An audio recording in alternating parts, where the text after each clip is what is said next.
It is live now.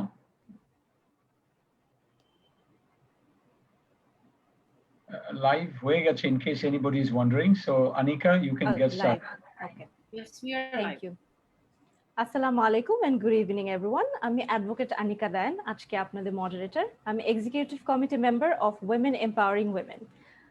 আমাদের আজকে workshop title Know Your Rights Under Muslim Law, Marriage, Divorce, Maintenance, Custody and Guardianship. আমরা এখন লাইভে আছি Women Empowering Women এবং Bangladesh Organization for Learning and Development বোল্ডের Facebook পেজে। আমাদের সাথে যারা জুমে আছেন, যারা Bangladesh organization for learning and development বোল্ডের ফেসবুক পেজে আছেন এবং উইমেন এম্পাওয়ারিং উইমেনের ফেসবুক পেজে আছেন, তাদের সবাইকে অনেক অনেক স্বাগতম। বেসিক্যালি আমাদের এই ওয়ার্কশপের থ্রু দিয়ে আমরা মেয়েদের বেসিক রাইটস নিয়ে জানতে পারবো, যেমন marriage, divorce, maintenance, cost, custody, guardianship and domestic violence. আশা করি আমাদের ভিউয়ার্সরা এই ওয়েবিনার থেকে অনেক গুরুত্বপূর্ণ এবং অনেক শিক্ষণীয় জিনিস জানতে পারবেন। আমার সাথে আরো আছেন মিস ইসমা জাহান, উনি আমাদের উইমেন এম্পাওয়ারিং উইমেনের ফাউন্ডার এবং এক্সিকিউটিভ কমিটি মেম্বার। আরো আছেন mister Kazi Ahmed, Bangladesh organization for learning and development বোর্ডের ফাউন্ডার অ্যান্ড প্রেসিডেন্ট। এবং আছেন মিস সাদিয়া আফরিন, উনি উইমেন এম্পাওয়ারিং উইমেনের কো ফাউন্ডার এবং এক্সিকিউটিভ কমিটি মেম্বার। আরো আছেন আমাদের সাথে মিস সিফাত ই শেহরিন, উনি উইমেন এম্পাওয়ারিং উইমেনের এক্সিকিউটিভ কমিটি মেম্বার। তাহলে আমরা আজকে আমাদের স্পিকারের সাথে একটু পরিচিত হয়ে নিই। আমাদের আজকে স্পিকার হচ্ছেন the very talented barrister Rashna Imam. উনি managing partner of law firm Akhtar Imam and associates. উনি এলএলবি এবং এলএলএম করেছেন ইউনিভার্সিটি অফ বাকিংহাম ইউকে থেকে এবং bachelor of civil law BCL degree করেছেন from the prestigious university of Oxford থেকে। ওনার 15 বছরের অভিজ্ঞতা আছে এবং উনি অনেক বিষয় নিয়ে কাজ করেছেন, যেমন কর্পোরেট রাইটস, হেলথ রাইটস এবং উইমেন রাইটস নিয়ে। উনি পাবলিক ইন্টারেস্ট লিটিগেশন করেছেন রোড অ্যাক্সিডেন্ট ভিকটিমদের জন্য তাৎক্ষণিক চিকিৎসা সেবা প্রদানের জন্য, এবং আরো পরবর্তীতে অপ্রয়োজনীয় সিজারিয়ান অপারেশন বন্ধের জন্য উনি পাবলিক ইন্টারেস্ট লিটিগেশন করছেন। উনার আরেকটি পাবলিক ইন্টারেস্ট লিটিগেশনের জাজমেন্ট দেওয়া হয়েছে, যেটার উপর বেস করে human organ donation and transplantation act 1999 reform করা হবে, যেখানে অ্যালাউ করা হবে organ donation for emotional reasons. এটা বাংলাদেশের ইতিহাসে এই প্রথম। এটা ছাড়াও she was given recognition from Asia 21 Young Leader of 2018 from Bangladesh, the only person from Bangladesh to have achieved that recognition. Also, she was given recognition as being a fellow in 2019 of the Global Program for Women's Leadership. আপা, আপনাকে অসংখ্য অসংখ্য ধন্যবাদ আমাদের এই ওয়েবিনারে speaker হিসেবে আসার জন্য। আমরা খুবই এক্সাইটেড। তাহলে আমাদের সেশন শুরু করার আগে চলুন আমরা একটু মিস ইসমা জাহানের কাছ থেকে কিছু শুনি। আপু। ধন্যবাদ Anika for a wonderful program. You have been working for this অনেকদিন ধরে কাজ করছিলেন, রাশনাপুর সাথে কথা বলছিলেন। Now we are live আমাদের ফেসবুক পেজ থেকে women empowering women and bold থেকে। প্রথমেই ধন্যবাদ জানাতে চাই আমাদের barrister Rashna Imam for accepting our invitation, and আপা আমাদের মাঝে আছেন আজকে, and we will learn a lot of things from her tonight. And পাশাপাশি আমাদের সাথে আছেন Kazi Ahmed, president BOLD, Bangladesh organization for learning and development. We are very thankful to BOLD because BOLD আমাদের সাথে পার্টনার করছে লাস্ট 4টা ইভেন্টে।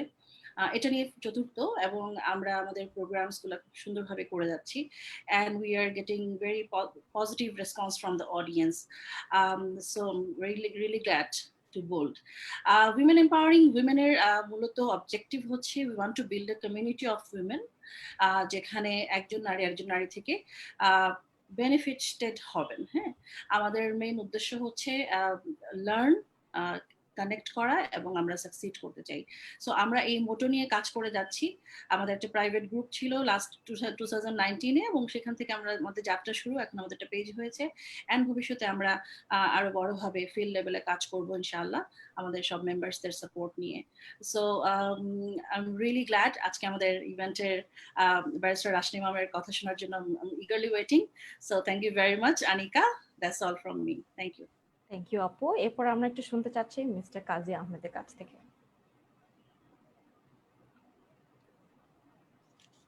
I think you are muted. Yes. Same scene I committed.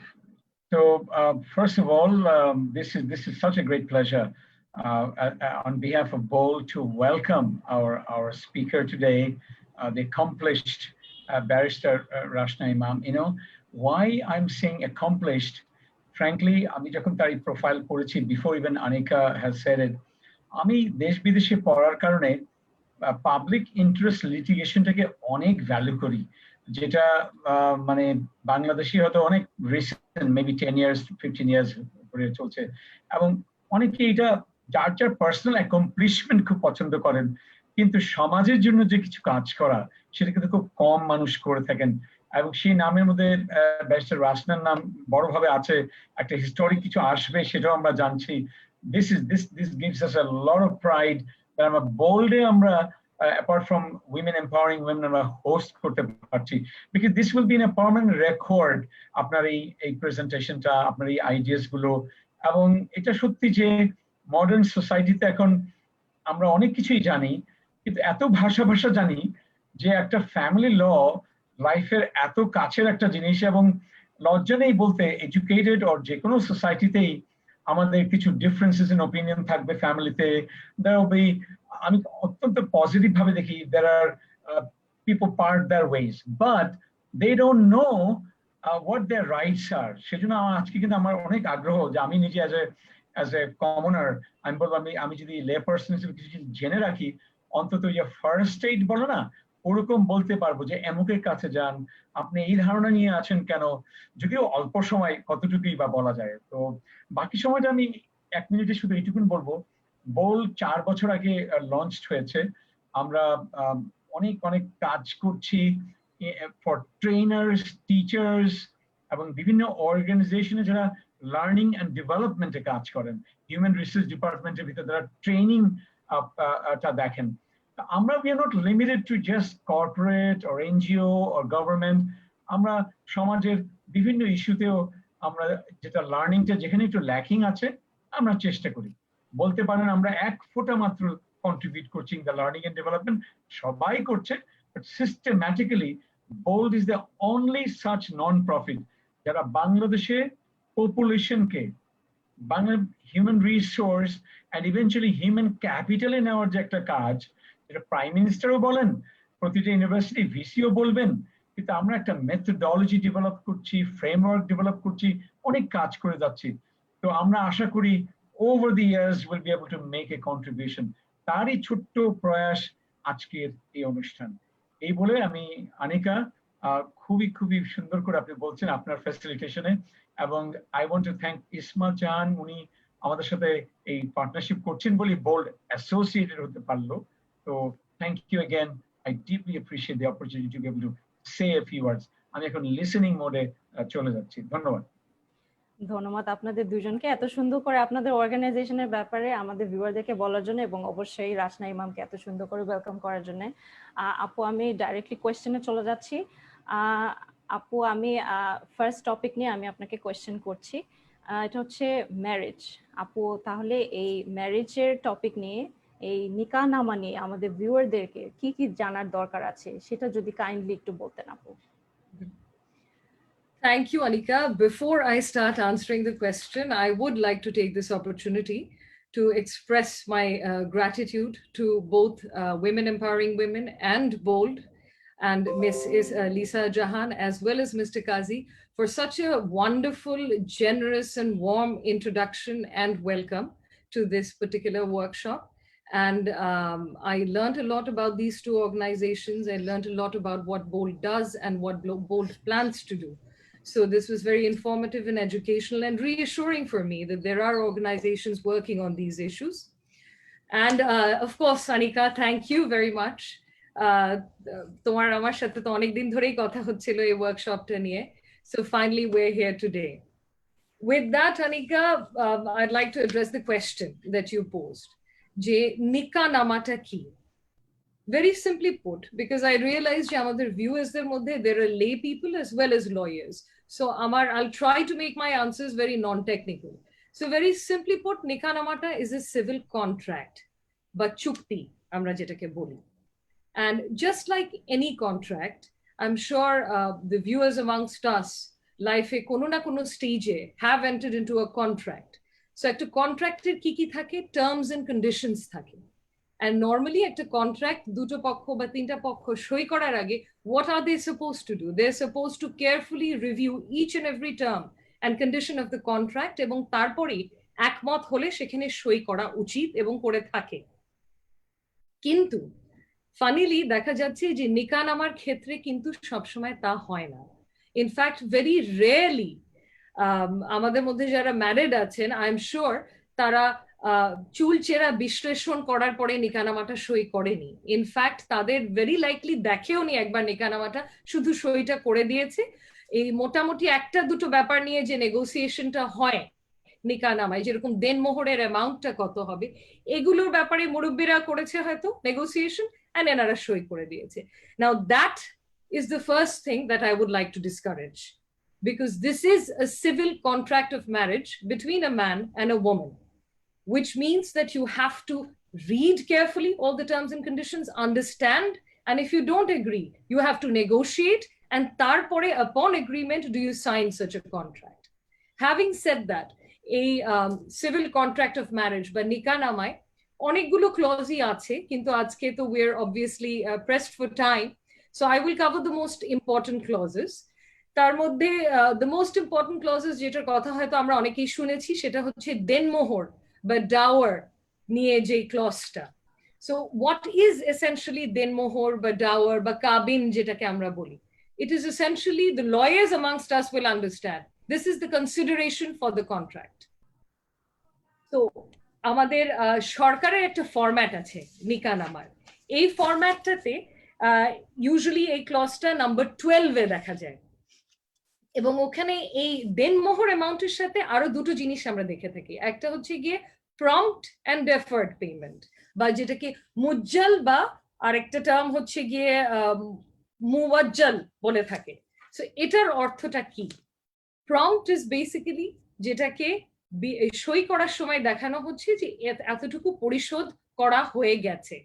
So যদি 20 লাখ টাকার দেনমোহর হয়ে থাকে, 10 লাখ টাকা প্রম্পট বা পরিশোধ করে হয়ে গেছে দেখায় অনেক সময়, এবং বাকি 10 লাখ টাকা পেয়েবল অন ডিমান্ড, মানে পেমেন্টটাকে আমরা ডেফার করছি, এটা পেয়েবল অন ডিমান্ড।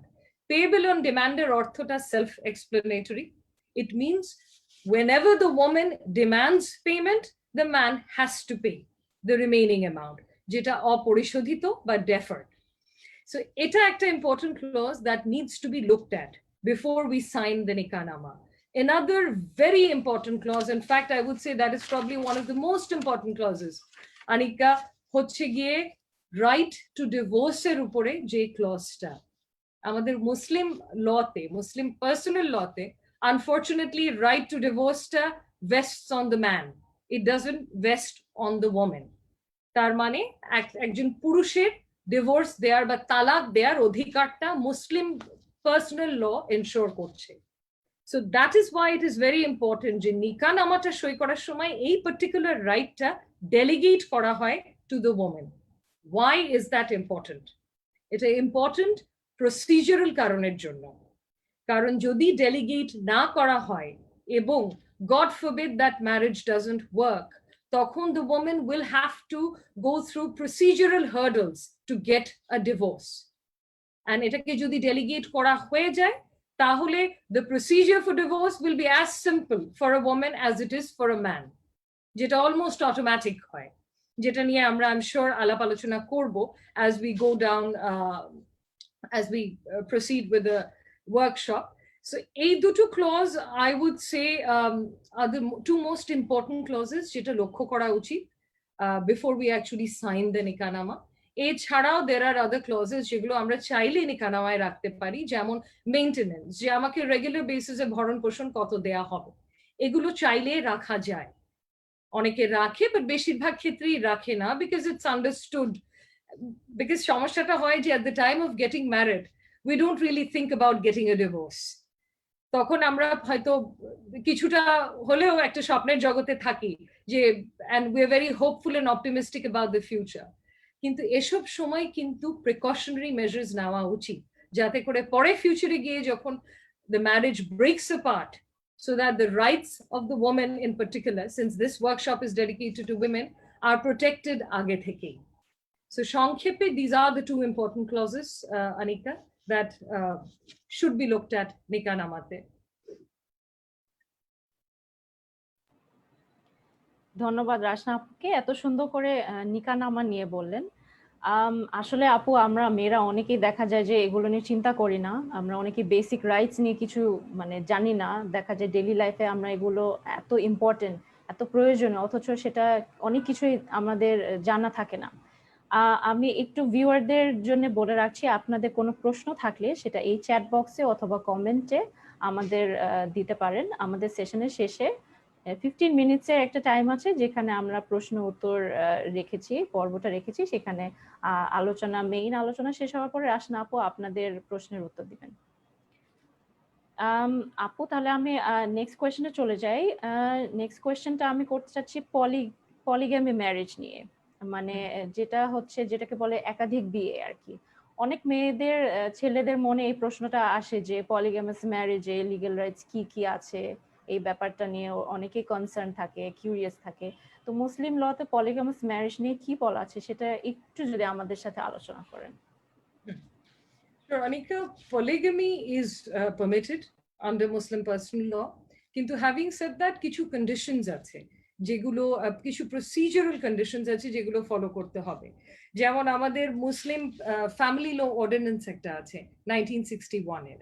এখানে খুব স্পষ্ট করে বলা আছে যে যদি কোনো পুরুষ মানে মাল্টিপল ম্যারেজেস করতে চায়, বা ধরো একটা অলরেডি বিবাহিত, সে আরেকটা বিয়ে করতে চায়, তাহলে তাকে যেটা করতে হবে যে লিখিতভাবে he has to seek permission from the chairman of the city corporation, who is the chairman of the arbitration council under the family law ordinance. এই arbitration councilor কাছে চিঠি লিখে পারমিশন চাইতে হবে। এই অ্যাপ্লিকেশনটা যে করবে পারমিশনের জন্য, সেখানে তার কারণ দর্শাতে হবে যে কেন সে দ্বিতীয় বিয়ে করতে যাচ্ছে, এবং whether existing wife বা wives এর পারমিশন নেওয়া হয়েছে কিনা সেটাও জানাতে হবে। এই প্রসেসটা যদি সে ফলো না করে, সেক্ষেত্রে কিন্তু ইটস আ পানিশেবল অফেন্স, যেখানে ম্যাক্সিমাম আপ টু 1 year ইমপ্রিজনমেন্টও দেয়া যেতে পারে, তাছাড়া অর্থদণ্ডও দেয়া যেতে পারে, বা দুটোই দেয়া যেতে পারে। এছাড়া তার তখন ডাওয়ার মানিও, এই কাবিন নামাটাও পুরোপুরি পে করে দিতে হবে তার ফার্স্ট ওয়াইফকে, যদি এই প্রসিজারটা সে ফলো না করে থাকে। সো পলিগামি রিলেটেড যে one of the main things that we need to know হচ্ছে this, যে এই প্রসিজারটা ফলো করেই তবে, with the consent of the wife, with the permission of the arbitration council, যদি সে সেকেন্ড বা থার্ড ম্যারেজ না করে, তবে it's a punishable offense. But having said that, Anika, এটা কিন্তু doesn't affect the validity of the second marriage, unfortunately. এখানে আমি যদি আমার পার্সোনাল ব্যক্তিগত কিছু ওপিনিয়ন শেয়ার করি about Muslim personal laws. Muslim personal laws, unfortunately, are discriminatory towards women in many different ways. And এটা নিয়ে অনেক দিন ধরে অ্যাডভোকেসি চলছে যাতে এখানে কিছু রিফর্ম আনা হয়। অনেকে ইনভলভড আছে এই অ্যাডভোকেসিতে। So this is another example যেখানে এই যে পারমিটিং পলিগামি অ্যান্ড এই প্রসিজারটা ফলো না করলেও তার জেল হতে পারে, ডাওয়ার মানি হতে পারে, ফেরত দিতে হতে পারে, কিন্তু it doesn't affect the validity of the second marriage.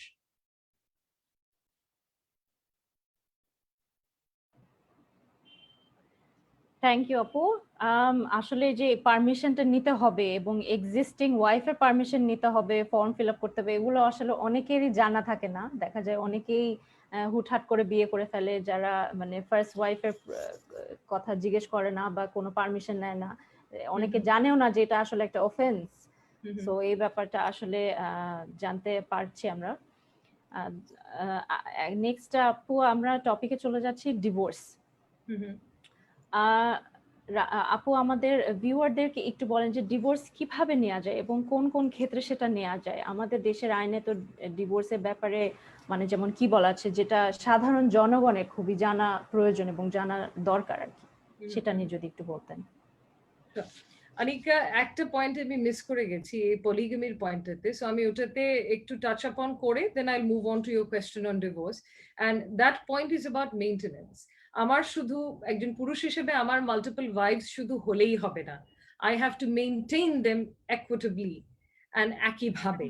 So this is another consideration that has to be kept in mind, যে আমার 5টা বউ হলেই হবে না, আমি একজনকে মেইনটেইন করব বাকি সবাইকে করব না, তাহলে হবে না। কারণ তখন যারা equitably maintained হচ্ছে না, they can file a suit for maintenance during the subsistence of the marriage. So এটা একটা পয়েন্ট ছিল polygamy related. Moving on to your question, যে divorce. এখন divorce যেটা আমি আগেও বললাম যে Muslim law vests the power to file for divorce on a man. তো একজন পুরুষকে ক্ষমতা দেয়া হয়েছে তালাক দেবার, and কি প্রসিজারে তালাক দেবে আমি এটাতে আসছি, সেটা আইনে has been laid down in the Muslim family law ordinance যেটা আছে 1961 এ। এই ক্ষমতাটা আনফরচুনেটলি একটা নারীকে দেয়া হয়নি। The only way একটা নারী ডিভোর্স করতে পারে বা একটা ক্যান এন্ড হার ম্যারেজ, সেটা হচ্ছে একেবারে যদি তাকে এই রাইটটা বা এই অধিকারটা ডেলিগেট করে দেয়া হয় নিকানামাতে। তার husband has to delegate this right to the women through the clause in the nikahnama. That is one way. ওটা যদি করে থাকে তাহলে the procedure for a man and a woman to file for divorce is the same. And এই ক্ষেত্রে আমরা তালাকে তাফউইজ বলে থাকি, যে ডেলিগেটেড রাইট এক্সারসাইজ করে যে তালাকটা দেয়, and পুরুষ যে তালাকটা দেয় সেটাকে তো আমরা তালাক বলি। আর আরেকটা পথ আছে যে আমাকে ডেলিগেট করলো না।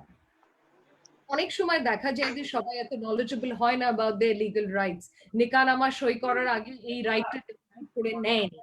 সেই ক্ষেত্রে যে women are left without a remedy, সেক্ষেত্রে কিন্তু রেমেডি আছে, এবং that remedy lies in the dissolution of Muslim marriages act 1939 বলে যে আইনটা আছে, এখানে বেশ কিছু গ্রাউন্ডস দেয়া আছে। এই গ্রাউন্ডস গুলো যদি স্যাটিসফাই করা যায়, সেক্ষেত্রে একজন নারী can ask for dissolution of her marriage from a court. তো মামলা করে ask for dissolution of her marriage, grounds গুলো যদি স্যাটিসফাই। এখন অবভিয়াস নেক্সট প্রশ্ন যেটা আসে সেটা হচ্ছে যে এই গ্রাউন্ডস গুলো কি। তো এই গ্রাউন্ডস গুলোর মধ্যে আমি কিছু এক্সাম্পলস দিচ্ছি, যেটা এই ডিসলিউশন অফ মুসলিম ম্যারেজেস অ্যাক্টেই দেয়া আছে, এন্ড হয়তো অনেকের কিছু অ্যাটলিস্ট আমাদের অনেকের হয়তো জানা আছে। সেটা হচ্ছে কমন গ্রাউন্ডস, যেরকম ইম্পোটেন্স একটা গ্রাউন্ড হাজবেন্ডের।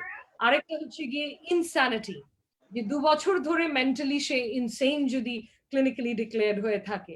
তাছাড়া হচ্ছে গিয়ে ক্রুয়েলটি। সো এখন ক্রুয়েলটি শব্দটা কিন্তু কেস লতে খুব ব্রডলি ডিফাইন করা হয়েছে। Cruelty is not just limited to physical cruelty, যে শারীরিক নির্যাতন করেছে বলেই I can only file for dissolution of marriage. এছাড়াও অন্যান্য ধরনের নির্যাতন বা ক্রুয়েলটিও কিন্তু এর মধ্যে পড়ে। যেরকম যদি অ্যাডাল্টারি হয়, যে my husband's cheating on me with other women, that could fall within cruelty. তারপরে হতে পারে যে he leads an immoral life, gambling, he gambles away his money, বা দেখা যেতে পারে যে আমাকে বের করে দিতে চাচ্ছে বাসা থেকে, এরকম। it has been very broadly defined cruelty. এছাড়া আরেকটা গ্রাউন্ড হচ্ছে গিয়ে he is missing for 4 years, 4 বছর ধরে I don't know the whereabouts of my husband. That is another ground on which I can file for dissolution. আরেকটা হচ্ছে যে 2 বছর ধরে আমাকে ভরণ পোষণ দেয়নি, দ্যাটস অ্যানাদার গ্রাউন্ড। বা আমাকে নেগলেক্ট করেছে। এখন নেগলেক্টের definition again very broadly define করা যায়। তাছাড়া আরেকটা হতে পারে যে he has been convicted for a crime and 7 বছর imprisonment, he has been sentenced to 7 years of imprisonment.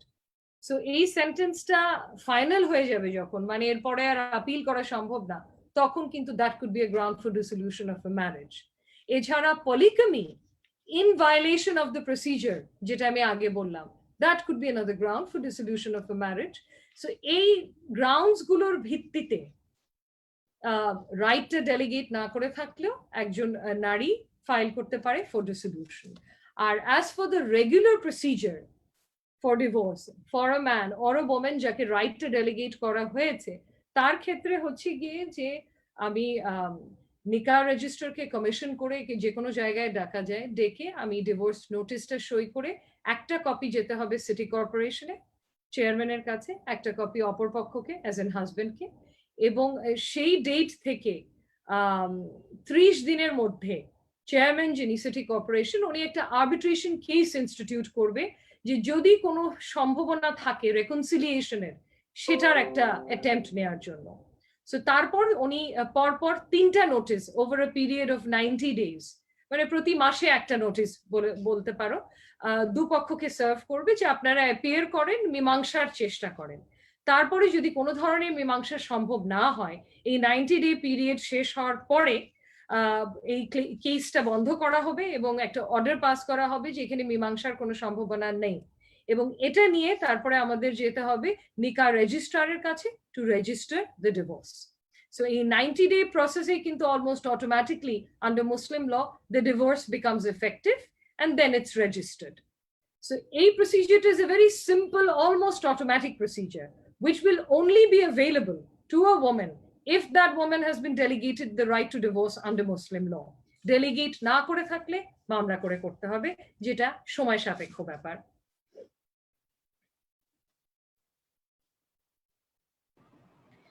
Thank you আপু। এই টপিক নিয়ে আসলে আমরা সবাই কম বেশি একটু জানতে চাই, স্পেশালি যে একটা ক্লজ থাকতে হবে সেখানে, সেটার জন্য যে আসলে মেয়েদের ডিভোর্সের প্রসিডিউরটা যে ইজি হয়ে যায় সেটা আসলে অনেকেই জানে না। দেখা যায় যে অনেকে এটা নিয়ে মানে কবুল বলে দেয়, বুঝতেও পারে না যে আসলে কি কি আছে। So it's quite unfortunate, but hopefully এই ওয়েবিনারের থ্রু দিয়ে আমরা নতুন অনেক কিছু জানতে পারবো। আপু আমি তাহলে নেক্সট টপিকে চলে যাই, সেটা হচ্ছে কাস্টাডি। আপু অনেক সময় তো দেখা যায় যে বাবা মা ডিভোর্স হয়ে গেছে, এখন বাচ্চাগুলো কার কাছে থাকবে? যদি মায়ের কাছে থাকে তাহলে কি বাবা কি তাদেরকে দেখতে পারবে? আমাদের দেশের আইন অনুযায়ী ডিভোর্সের পরে বাচ্চার কাস্টাডি বিষয়টি কিভাবে সমাধান করা যায়? আমাদের ভিউয়ারদের জন্য এই বিষয়টা নিয়ে একটু আলোচনা করেন প্লিজ। Of course, Anika, অত্যন্ত গুরুত্বপূর্ণ একটা বিষয়। Whenever a marriage breaks apart, আর সেখানে যদি বাচ্চা কাচ্চা থেকে থাকে, তাহলে বাবা মা দুজনেরই this is probably the most important thing or consideration, যে কার সাথে থাকবে, কে দেখাশোনা করবে। সো এখানে দু ধরনের আইন plays a role কিন্তু when it comes to custody of children. একটা হচ্ছে Muslim personal law. According to Muslim personal law of Hizanat, যেটাকে আমরা বলি, the father is entitled to the custody of his minor son until the age of 7. Sorry, after the age of 7. So until the age of 7, মায়ের কাস্টাডিতে থাকার কথা, এবং after 7, in the case of a son, baba is entitled to custody. In the case of a daughter, puberty পর্যন্ত মায়ের কাস্টাডিতে থাকার কথা according to the Muslim personal law. Puberty পরে baba is entitled to the custody. Having said that, আমি যে প্রথমে বললাম যে এখানে আরো কিছু আইন আছে which play a role, এবং সেটা হচ্ছে আমরা যেটাকে লয়ার্সরা বলে থাকি জুডিশিয়াল ডিসিশনস এর মাধ্যমে যে আইনটা করা হয়। সো এখানে কনসিস্টেন্টলি আমাদের উচ্চ আদালতগুলো, হাইকোর্ট বলো বা আপিল বিভাগ বলো, হ্যাজ সেটেলড দ্য ম্যাটার যে কাস্টাডির ব্যাপারে শুধু মুসলিম লয়ে অনুযায়ী custody matters will not be decided. এখানে বলে যে what the welfare doctrine বলে একটা doctrine আছে, that is of paramount consideration. What is the welfare doctrine? Simply put, what is best for the welfare of the child? যে whatever is in the best interest of the child, court সেই সিদ্ধান্তই নেবে. Just because my son has reached the age of 7 doesn't mean automatically custody আমি বাবার কাছে চলে যায়। যদি আমি কোর্টে কাস্টাডির মামলা করে প্রমাণ করতে পারি যে আমার সাথে থাকাই is in the best interest of my son or daughter. So court, so far as courts are concerned, what is of paramount consideration is the welfare of the child. এখন তোমার প্রশ্ন হতে পারে যে welfare of the child বলতে কি বোঝায়? মানে what do courts take into consideration when deciding what is for the welfare of the child? আমি কিছু extreme examples দেই to hammer in the point. Extreme example বলতে যদি বাবা mental patient হয়ে থাকেন, and mental patient হলে যে পাগলাগারদে থাকতে হবে তা না, এটা ছাড়াও he could be suffering from many types of mental disorders which makes him unfit to be a father. এটা একটা কারণ হতে পারে। আরেকটা কারণ হতে পারে drug addiction. মানে আমি আমাদের যেসব মামলাগুলো আমরা লড়েছি ওখান থেকে কিছু উদাহরণগুলো তুলে ধরছি যে কোন কোন ক্ষেত্রে কোর্ট এই সিদ্ধান্তটা নিয়েছে যে না 7 বছরের উপরে হলে কি হবে, the best interest of the child lies with the mother. তার মধ্যে এটা এই দুটো এক্সাম্পল। আরেকটা হচ্ছে যে বাবা ফিজিক্যালি অ্যাবিউসিভ, মারধর করে, গালাগালি করে, বা বাবার বাসায় যে পরিবেশটা, এই পরিবেশটা সুস্থ পরিবেশ না যেখানে একটা বাচ্চাকে বড় করা যায়, সেটা আরেকটা কারণ হতে পারে। আরেকটা হতে পারে যে বাবা ফাইন্যান্সিয়ালি ওয়েল অফ না, cannot support the child, cannot pay for the child's education. এগুলো কারণ হতে পারে যে ভিত্তিতে এনি কোর্ট ক্যান ডিসাইড যে না, মায়ের সাথে থাকাটাই হবে welfare of the child. So এটা is a big relief for women, one could say, যে পার্সোনাল লতে যদিও একটা সার্টেন বয়সের পরে বাবার কাছে কাস্টাডিতে চলে যাচ্ছে, কিন্তু এই জাজমেড ল এর কারণে, এই জুডিশিয়াল ডিসিশনস গুলোর কারণে ওয়েলফেয়ার ডক্ট্রিনটা সবচেয়ে ইম্পর্টেন্ট হয়ে দাঁড়াচ্ছে, নট মুসলিম ল বা শারিয়া law, when it comes to the custody of the child. So এখানে কি কি করণীয়, একটা তো হচ্ছে কাস্টাডির জন্য মামলা করা যাবে, you can file a suit in the family court for custody of the child. And ওই ইন্টারিম পিরিয়ডে, কারণ একটা মামলা নিষ্পত্তি হতে তো অনেক সময় লাগে, অ্যান্ড ফ্যামিলি কোর্টে মামলাটা হওয়া মানে ও রায়ের এগেনস্টে আপিল হবে এবং হতে হতে একদম উচ্চ আদালত পর্যন্ত যেতে হবে একটা ফাইনাল সিদ্ধান্তর জন্য। তো এই ইন্টারিম পিরিয়ডে অ্যারেঞ্জমেন্টে কি হবে সেটা ফ্যামিলি কোর্টের সামনেই ইন্টারিম অর্ডারটা চাওয়া যায়, যে যদি বাবার কাছে কাস্টাডি থেকে থাকে সেই ক্ষেত্রে মা ভিজিটেশন রাইটস এর জন্য ইন্টারিম পিরিয়ডে অর্ডার্স নিতে পারে কোর্ট থেকে। হাইকোর্ট থেকেও রিট পিটিশন করে এটা সম্ভব যদি বাবা রংফুলি ডিটেইন করে থাকে বাচ্চাটাকে, যে হ্যাঁ বাবার কাস্টাডিতে ছিল, বাবা বললো আমি দেখতে দেব না, বা বাবা বললো আমার ইচ্ছা মতো আমি দেখতে দেব। So a mother can't be at the whims and caprice of a father when it comes to seeing her own child. তখন সে কোর্টে যেতে বাধ্য হতে পারে, এবং কোর্টে যাওয়ার অ্যাভিনিউজ আছে যেখানে সে ভিজিটেশন রাইটস গুলো সিকিউর করতে পারে এই কাস্টাডি ব্যাটলটা চলাকালীন।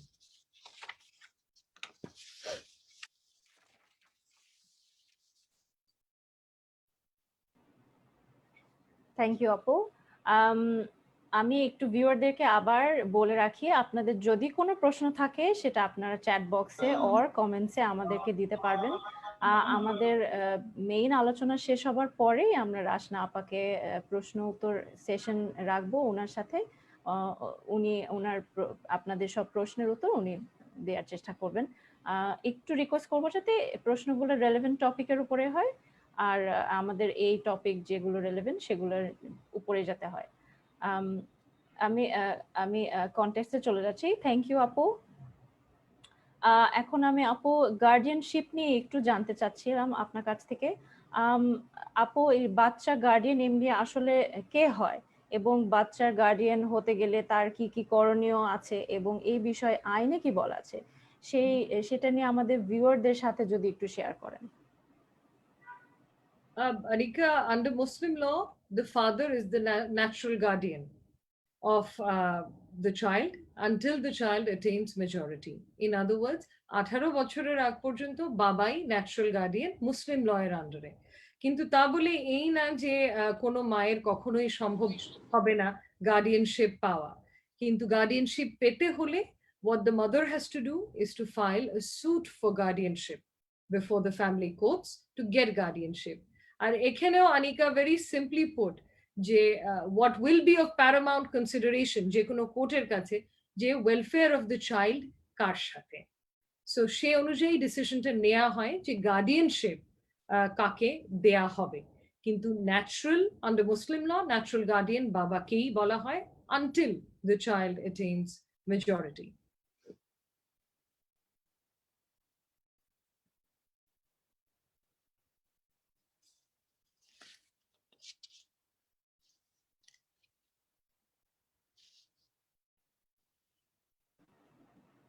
থ্যাংক ইউ আপু। আসলে আমরা গার্ডিয়ানশিপ নিয়ে অনেকেই জানতাম না, কিছু কিছু বিষয় নিয়ে আসলে আমরা অনেক কনফিউজ থাকি যে এটা আসলে কিরকম হবে। সো আপনার কিছু আনসারস গুলো পেয়ে আসলে আমরা অনেক কিছুই জানতে পারছি, অনেক কিছুই শিখতে পারছি। আমি আপু নেক্সট প্রশ্ন। অ্যাবসলিউটলি রাইট একটা কথাতে, যে গার্ডিয়ানশিপ নিয়ে কিন্তু অনেক মিসকনসেপশন আছে, মানে অনেকেই ভাবে যে না, a woman can never get guardianship, which is not the case. It's just that she has to file a suit for guardianship to get it. Naturally, it's the father who's the guardian until the child attains majority. And এই ব্যাপারে গার্ডিয়ানশিপের মামলার জন্য কিন্তু guardians and words act একটা আছে আমাদের দেশে 1890। So এখানে যেরকম দেয়া আছে যে কি কি একজন গার্ডিয়ান হিসেবে কি কি দায়িত্ব তার উপর বর্তায় সেগুলো আইনে দেয়া আছে, যে হেলথ, এডুকেশন, সাপোর্ট, এগুলো সব দেখতে হবে গার্ডিয়ান হিসেবে। এবং জয়েন্ট গার্ডিয়ানশিপেরও পসিবিলিটি আছে আইনে দেয়া। অ্যান্ড অনেক সময় একজনকে গার্ডিয়ানশিপ দিয়ে দেওয়ার পরে যদি দেখা যায় যে সে গার্ডিয়ান হিসেবে তার দায়িত্বগুলো ডিসচার্জ করতে পারছেন না, সেক্ষেত্রে কিন্তু কোর্টে ফেরত গিয়ে সেটা রিভোকও করার ব্যবস্থা করা যায়, আইনে তা দেয়া আছে।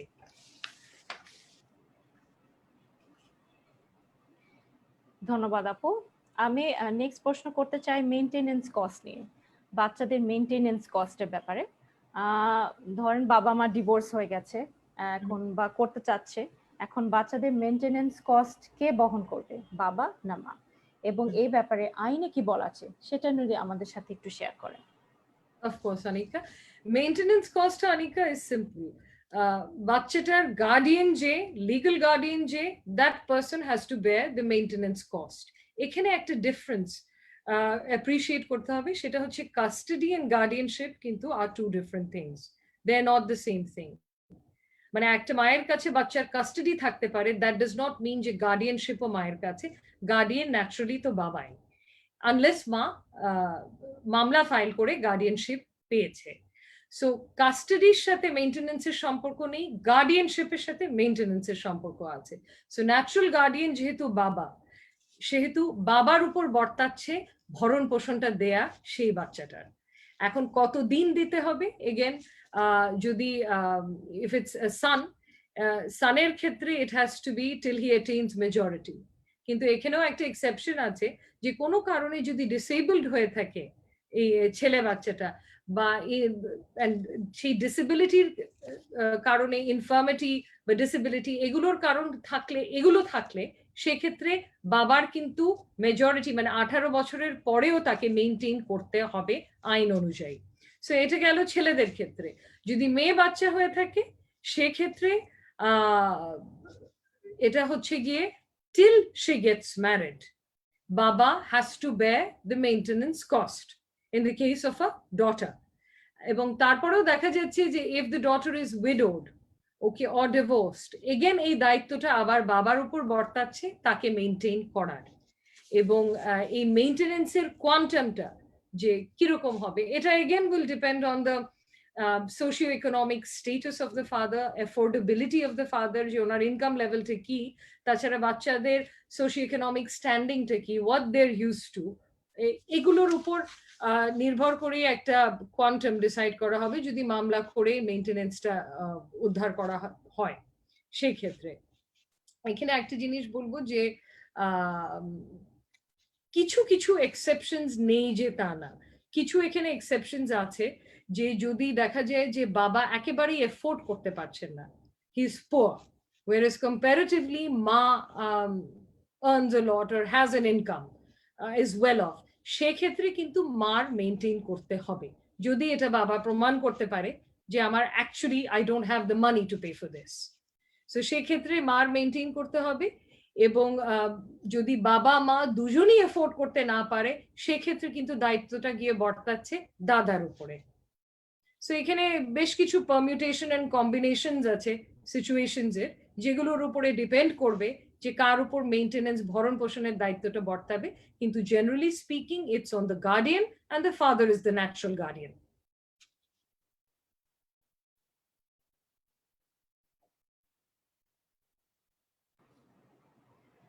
থ্যাংক ইউ আপু। আসলে like you said, father is the natural guardian. তো এটা আসলে আমরা অনেকেই জানি না। তো এই ব্যাপারটা আসলে কিছু কিছু তো অ্যাওয়্যার হওয়া উচিত। এগুলো যখন একটা পরিবার ধ্বংস হয়ে যায় বা ডিভোর্স হয়ে যায়, তখন আমরা এগুলো ব্যাপারে আসলে আস্তে আস্তে জানতে পারি। আগে থেকে আমরা এডুকেটেড হই না, আগে থেকে জানি না। আসলে আগে থেকে যদি আমরা জানি, আগে থেকে যদি এডুকেটেড হয়ে থাকি, তাহলে আসলে অনেক ধরনের প্রিকশন আগে থেকে নেওয়া যায়। তো এগুলো আসলে পরে অনেক সুযোগ করে দেয় অনেক কিছু জানার, অনেক কিছু শেখার। আপু আমি তাহলে মেইনটেনেন্স নিয়ে আরেকটা প্রশ্ন করতে চাই, ওয়াইফের মেইনটেনেন্স নিয়ে। হাজবেন্ড এন্ড ওয়াইফের মধ্যে যদি ডিভোর্স হয় বা হওয়ার পসিবিলিটি হয় বা ডিভোর্স হয়ে যাচ্ছে, ওই সময় ডিভোর্স হওয়ার আগে এবং পরে এই দুইটা সিচুয়েশনে ওয়াইফ কি তার হাজবেন্ডের কাছ থেকে মেইনটেনেন্স কস্ট পাবে, সেটা আইনে কি বলা আছে, এবং আমাদের সেটা ব্যাপারে ওয়াইফ হাজবেন্ডের কি করণীয় আছে, সেটা যদি আমাদের সাথে একটু শেয়ার করেন। Sure. এখানে দুটো স্টেজ, একটা হচ্ছে যে during the marriage, during the subsistence of the marriage, যদি ভরণ পোষণ দেয়া না হয় পর্যাপ্ত পরিমাণ ওয়াইফকে, সেক্ষেত্রে কিন্তু ওয়াইফ একে তো বারে মামলা করে maintenance suit for maintenance file করতে পারে। এটা হচ্ছে আমি বলছি বিবাহিত থাকাকালীন, during the subsistence of the marriage. আরেকটা হয় যে সিটি কর্পোরেশনে আর্বিট্রেশন কাউন্সিলের কাছে অ্যাপ্লাই করে একটা সার্টিফিকেট ইস্যু করাতে পারে যে এত পরিমাণ মেইনটেনেন্স তাকে দিতে হবে, তাকে দেয়া হচ্ছে না। সো এই দুটো পদ্ধতিতে সে মেইনটেনেন্স ক্লেম করতে পারে during the subsistence of the marriage.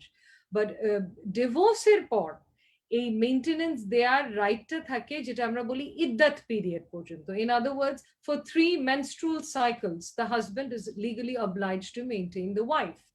And again, এই মেইনটেনেন্সের কোয়ান্টামটা কি হবে, that will depend on যে socioeconomic standing, affordability of the husband, so and requirements of the wife, so on and so forth. এইসব ফ্যাক্টরের উপর decide করা হবে যে কোয়ান্টামটা কি হবে। So maintenance নিয়ে কিন্তু more or less this is the most important thing that we need to know. যে ডিউরিংও I can claim maintenance, একটা লিগ্যাল পদ্ধতি আছে সেটা ক্লেম করার, মামলা করে বা আর্বিট্রেশন কাউন্সিলের থেকে, এবং ডিভোর্সের পরে এই ইদ্দাত পিরিয়ড পর্যন্ত। ও আরেকটা জিনিস which I forgot to mention Anika, হচ্ছে গিয়ে যদি ডিভোর্স দেওয়ার সময় she is pregnant, সেক্ষেত্রে কিন্তু ইদ্দাত পিরিয়ড পর্যন্ত না, then the husband is bound to maintain the wife until delivery. So for the entire period of pregnancy তখন মেইনটেইন করতে হবে। That is another exception, you could say.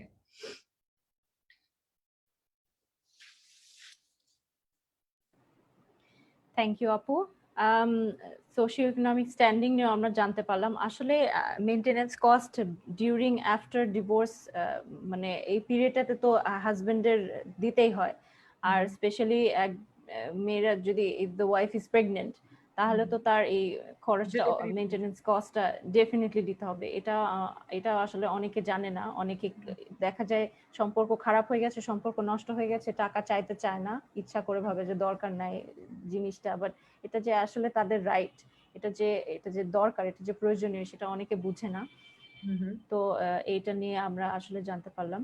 এখানে আনিকা তুমি একটা ইম্পর্টেন্ট কথা বলেছো, and I want to stress on that, যে টাকা চাইতে একটু দ্বিধা বোধ করে, এটা কিন্তু এখানে দ্বিধা বোধ করার কোনো কারণ নেই, because it's a legal right. As it is, Muslim personal law is discriminatory towards women. তো যতটুকু অধিকার দিয়েছে আইনে, সেটাও যদি চাইতে আমাদের হেজিটেশন হয়, একটা নারীর হেজিটেশন হয়, তাহলে তো the woman loses out at the end of the day. এটা তো সে একটা পুরুষ দিতে বাধ্য। তাহলে চাওয়ারতে মানে এটা কি ইগো ইস্যু বা প্রেস্টিজ ইস্যু করাটা ভুল হবে, and the woman will lose out at the end of the day যদি এটা করে থাকে। থ্যাংক ইউ আপু। আসলে আমরা এরকম অনেক কিছুই আমরা জানি না, এরকম অনেক কিছু আমরা হেজিটেট ফিল করি, অনেকেই মামলা করতে চাই না, ভাবি যে মামলা করলে তো আরেকটা ঝামেলা, কেন আমরা এই ঝামেলার মধ্যে আরো যাব। বাট আসলে আমাদের যে রাইটগুলো আছে, যেগুলো আমার প্রাপ্তি, যেটা আমার দরকার, সেটার জন্য তো আসলে we have to fight for it, we have to ask for it. এগুলো অনেকেই অনেক কিছু নিয়ে ক্লিয়ার না। Thank you. আমি আপু তাহলে নেক্সট টপিকে চলে যাচ্ছি, যেটা নিয়ে আসলে প্যান্ডেমিকে খুব অনেক হইচই পড়ে গিয়েছিল, সেটা হচ্ছে যে ডোমেস্টিক ভায়োলেন্স। ডোমেস্টিক ভায়োলেন্স তো অবভিয়াসলি যুগ ধরে আমাদের দেশে তো মেয়েরা ডোমেস্টিক ভায়োলেন্সের শিকার হচ্ছেনই, বাট স্পেশালি প্যান্ডেমিকে people have been quite disgusted আসলে বলতে পারি, অ্যান্ড সিরিয়াসলি শকড যে এই ডোমেস্টিক ভায়োলেন্স এই প্যান্ডেমিকে এত ইনক্রিজ করেছে। এই জিনিসটার জন্য আসলে জানতে চাচ্ছি যে প্যান্ডেমিকের এই সিচুয়েশনে যে এত যে বেড়ে গেছে ডোমেস্টিক ভায়োলেন্স, এই বিষয় নিয়ে আমি জানতে চাচ্ছি যে আইনে কি বলা আছে, তারপরে আইনের মাধ্যমে একজন ভিকটিম যে ডোমেস্টিক ভায়োলেন্সের শিকার হয়েছেন তার কি কি বেসিক্যালি সাহায্য পেতে পারে, সেটা নিয়ে একটু যদি আপু বলেন। Now, very correctly pointed out, Anika, there has been a global surge, শুধু বাংলাদেশে না, in domestic violence during this pandemic. কিন্তু having said that, এটা কিন্তু কোনো নতুন ব্যাপার না। একেবারে হচ্ছে গিয়ে যে কোনো ক্রাইসিসের সময়, যে কোনো গ্লোবাল ক্রাইসিসের সময় আমরা দেখেছি যে ডোমেস্টিক ভায়োলেন্স বেড়ে গেছে। And this is as big a global crisis as one can imagine. And আরেকটা হচ্ছে যে বাংলাদেশেও কিন্তু প্রি এক্সিস্টিংই ছিল ডোমেস্টিক ভায়োলেন্সের সমস্যাটা। I mean এই সমস্যাটা একটা প্রকট আকারে ছিল বলেই কিন্তু this led to the passing of an act, the Domestic Violence Prevention and Protection Act 2010-এ, যে সমস্যাটা অত্যন্ত প্রকট একটা সমস্যা ছিল এবং আছে। সো এক্সিস্টিং অবস্থায় খারাপ ছিল, এন্ড এই প্যান্ডেমিকে তো আরো বেড়ে গেল, এন্ড অবভিয়াস রিজনস। কেউ যদি কারণ জানতে চাই সেটা হচ্ছে গিয়ে লকডাউনে একটা কনফাইন্ড স্পেসে আমরা মাসের পর মাস আছি, তারপরে হচ্ছে গিয়ে অনেকেই চাকরিচ্যুত হয়েছে, সে যে কারণে ফ্রাস্ট্রেশনস বেড়ে গেছে সবার। সো ফার এজ কনসার্নড একটা আনসার্টেনটি চলে এসেছে যে আদৌ নেক্সট মান্থ আমাকে স্যালারি দেবে কি না। সো এসব কারণে কিন্তু ফ্রাস্ট্রেশন বিল্ড আপটা হচ্ছে, অ্যান্ড মানুষ একটা কনফাইন্ড স্পেসে মাসের পর মাস থেকেছে। সো এই দুটো কারণে যেটা হয় যে ভায়োলেন্ট আউটবার্স্ট করার টেন্ডেন্সিস যাদের ছিল সেগুলো আরো বেড়ে গেছে, অ্যান্ড যাদের হয়তো আগে ছিল না তাদের দেখা দিচ্ছে, যে কারণে ডোমেস্টিক ভায়োলেন্স বেড়ে গেছে। সো হ্যাভিং সেড দ্যাট, যেখানে উপায়টা কি, আমাদের আইনে এখানে ডোমেস্টিক ভায়োলেন্স এই প্রবলেমটা ইস্যু করার জন্য কিন্তু বিভিন্ন আইনে ছড়ানো ছিটানো অনেক কিছু আছে, কিন্তু স্পেসিফিক যে আইনটা করা হয়েছে ডোমেস্টিক ভায়োলেন্স আইন যেটা 2010-এ, সেখানে সেটা নিয়ে আমি একটু আলোচনা করতে যাব। যে আমাদের মধ্যে একটা ধারণা আছে যে ডোমেস্টিক ভায়োলেন্স বলতে একমাত্র শারীরিক নির্যাতন বা ফিজিক্যাল ভায়োলেন্স। এটা একটা ওয়াইডলি হেল্ড মিসকনসেপশন। এই ডোমেস্টিক ভায়োলেন্স আইনে এই মিসকনসেপশনটা বেশ কিছু দূর ক্লিয়ার হয়ে যাচ্ছে যে ডোমেস্টিক ভায়োলেন্স বলতে কিন্তু শুধু শারীরিক নির্যাতন না, ডোমেস্টিক ভায়োলেন্সের মধ্যে সেক্সুয়াল অ্যাবিউজ পড়ছে, ফিজিক্যাল অ্যাবিউজ তো পড়ছেই, সাইকোলজিক্যাল অ্যাবিউজ পড়ছে এবং ইকোনমিক অ্যাবিউজও পড়ছে। এন্ড এই আইনে কিন্তু এই প্রত্যেকটা ক্যাটাগরির ডোমেস্টিক ভায়োলেন্সকে ব্যাখ্যা দেওয়া হয়েছে যে কোনটা কি। আমি যদি একটু সংক্ষেপে বলি যে সাইকোলজিক্যাল ভায়োলেন্স, আনিকা আমি তোমাকেই জিজ্ঞেস করলাম, ধরো অ্যাজ এ মানে what do you think psychological violence বা psychological abuse could be? তোমার ধারণাটা কি? আপু, সাইকোলজিক্যাল অ্যাবিউজ তো ম্যানিপুলেট করা, প্রতিদিন মানে ট্রিক ইউজ করা, প্রতিদিন এমন সিচুয়েশন ক্রিয়েট করা যেখানে I feel suffocated and I can't really do anything, আমার নিজের ইচ্ছা মতো চলতে পারছি না। এই জিনিসগুলো তো আসলে মানে আমি অ্যাজ আ মানে যেহেতু আমার সাথে এখন আমি অনেক আরামে আছি, I am so much loved and so well off, আমি জিনিসটা ইমাজিন করে জাস্ট আপনাকে বলছি। But some women go through it every day, some women has to suffer this every single time and they take it for granted. আমি যদি বলি যে না, আমি নিজের ওপিনিয়নটা শেয়ার করতে পারছি না, এটাই আমার কাছে অনেক সাফোকেটিং লাগছে, সেটা বলবে যে this is how I live. So but এটাও যে আসলে একটা ট্রমা, এই ট্রমাটাও আসলে কিন্তু আপু অনেকে একসেপ্ট করতে পারে না, অনেকে এটাকে কাউন্টই করে না যে না এভাবেই তো দিনের পর দিন চলে যাচ্ছি। বাট এই সিম্পল জিনিসটা, এই যে ট্রমা, সাফোকেশন, এগুলো কিন্তু আসলে সাইকোলজিক্যালি অনেক এফেক্ট করে, মেন্টাল পিস এফেক্ট করে, মেন্টালি অনেক ডিস্টার্ব থাকে। আসলে this can actually have long term mental health problem. Absolutely, মানে you could not have put it better, যে এটার যে long term, short term, mid term, প্রত্যেকটা টার্মেই মেন্টাল হেলথের উপর ইম্প্যাক্টটা পড়বে। এটা তো মানে আমরা এটাকে তো বেশিরভাগ মানুষ তো কনসিডারই করে না abuse, that is the problem. And এই যে সাইকোলজিক্যাল অ্যাবিউজটা তুমি যে কিছু এক্সাম্পলস গুলো দিলে, যে ম্যানিপুলেশন, তারপরে কন্ট্রোলিং বিহেভিয়ার, এটা কিন্তু আমরা অনেক শুনেছি। হয়তো ফ্রেন্ডের বয়ফ্রেন্ড ছিল বা ফ্রেন্ডের হাজবেন্ড, যে প্রত্যেক মিনিটে সে ফোন কল দিয়ে চেক করছে মেয়েটার ওয়্যার অ্যাবাউটস, বা বারবার ফোন হাত থেকে নিয়ে মেসেজেস চেক করছে, ইমেল চেক করছে, ফেসবুক অ্যাকাউন্টে ঢুকে দেখছে কাকে মেসেজ করে কাকে করে না। এই টাইপের কন্ট্রোলিং বিহেভিয়ার কিন্তু সাইকোলজিক্যাল অ্যাবিউজের মধ্যে পড়ে। তাছাড়া হচ্ছে হিউমিলিয়েট করা, ছোট করে কথা বলা কাউকে, তুমি কি বোঝো, তোমার মাথায় কি বুদ্ধি আছে নাকি, তুমি কি কিছু দেখেছো নাকি, এটাও কিন্তু সাইকোলজিক্যাল অ্যাবিউজের মধ্যে পড়ে যাচ্ছে। সো মুভিং অন, আনিকা, আমরা যদি ইকোনমিক অ্যাবিউজটার কথা বলি, ইকোনমিক অ্যাবিউজের একটা এক্সাম্পল যেটা আমি দেখেছি ডোমেস্টিক হেল্প দের মধ্যে সবচেয়ে বেশি। যে ধরো আমার বাসায় মেয়েটা কাজ করছে, সারা মাস কষ্ট করে কাজ করে, যেদিন বেতনের দিনটা আসবে তার আগেই ঠিক তার হাজবেন্ডের থেকে একটা ফোন কল চলে আসবে যে বেতনটা পাঠিয়ে দাও। So তার মানে even though she is in a sense financially independent, she is earning her own living, but she has no control over her own finances. It is completely controlled by the man in her life. That is an example of economic abuse. Arekta example of economic abuse would be maintenance na deya. মানে you have the legal right to maintenance, সেটা থেকে তোমাকে বঞ্চিত করলে that's economic abuse. তারপরে sexual abuse তো self explanatory. Anything that degrades and violates and is of a sexual nature, that is sexual abuse. Unfortunately আমাদের এখানে ম্যারিটাল রেপ কে এখনো ক্রিমিনালাইজ করা হয়নি, এবং পেনাল কোডে একটা এক্সেপশনই করে দেওয়া হয়েছে রেপ অফেন্সে, যে marital rape is not rape. কিন্তু না হলে সেক্সুয়াল অ্যাবিউজের মধ্যে কিন্তু ম্যারিটাল রেপও ফেলা যেত। সো এগুলো আমাদের মাথায় রাখতে হবে যে আমরা কিন্তু this is the 21st century and domestic violence is no longer limited to just physically মারধর করা। এটা একটা। আরেকটা হচ্ছে গিয়ে যে এই ডোমেস্টিক ভায়োলেন্সের আইনটা প্রোটেক্ট করছে মহিলাদের এবং বাচ্চাদের, শিশুদের। It's for women and children. And কার এগেনস্টে প্রোটেক্ট করছে, এটা কিন্তু শুধু না যে if you face violence at the hands of your husband only then. It could be any relation, any family relation, মানে যে কোনো আত্মীয় স্বজন, by blood, by marriage, by adoption.